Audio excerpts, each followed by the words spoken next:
And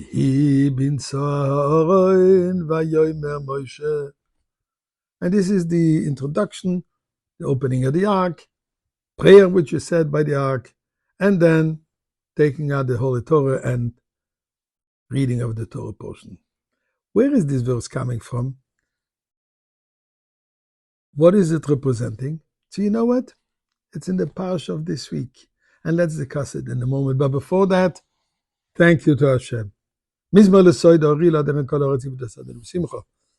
Boy lefanav b'nana du kaden limu esanu v'lo nachnam v'tzem merise boy shor v'seder hatzroiz v'sila.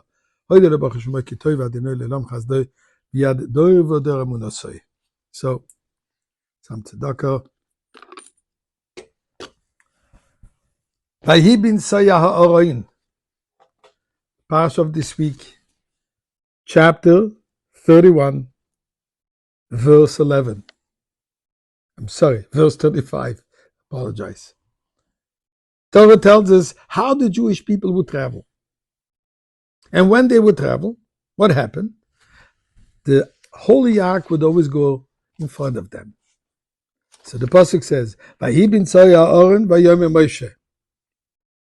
Whenever those who carrying the ark that Moshe Rabbeinu made with the tablets inside, Moshe would say, Kumo Hashem, arise God,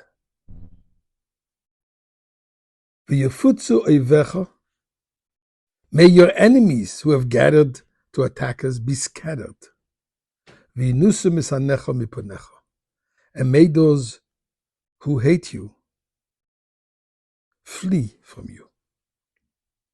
And that's when they traveled. And then Uvul, and when it was set, they would say, Shuva Hashem Rivevois Alpha Yisrael, which means repose God among the myriads and the thousands of Israel. So this is two verses in the Chumash. But what's very interesting, if you look inside the Chumash, you will see that before and after, this looks like a semicolon. A nun, the letter nun, turned around, like creating this into its own statement, its own portion, and indeed.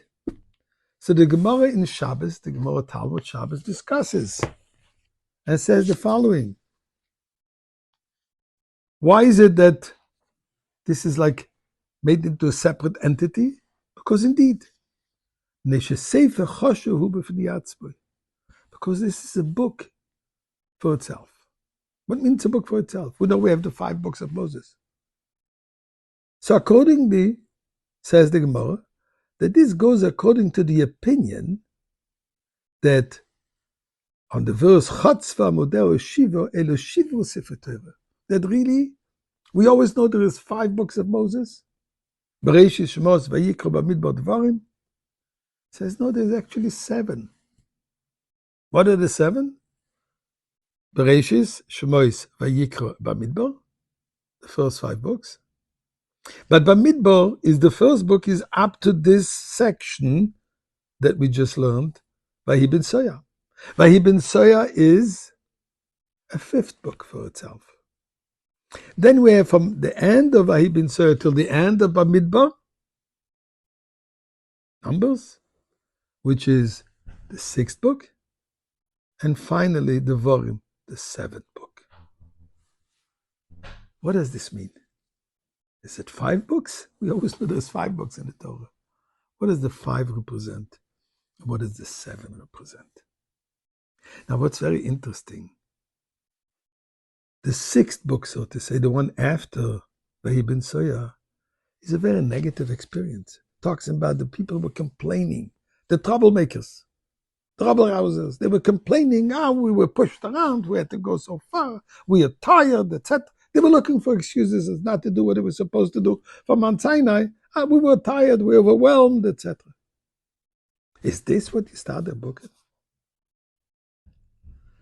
So in a lengthy talk the Rebbe gave in 1991, the Rebbe explained there is the concept of the number 5 and there's the number 7. When we talk about 5, we actually talk about the 5 books of Torah. which means talking about godliness, talking about holiness.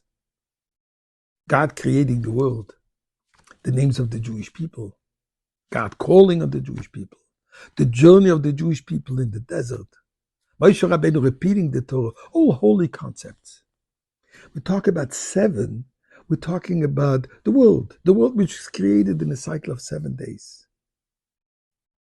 Says the Torah that it's not sufficient to have only 5 books, keep it on a holy level.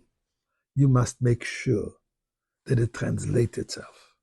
It affects the 7, the entire universe. That's the purpose of the Torah. That even in this lowly universe, it should be permeated with the Torah, which this brings us to Mashiach.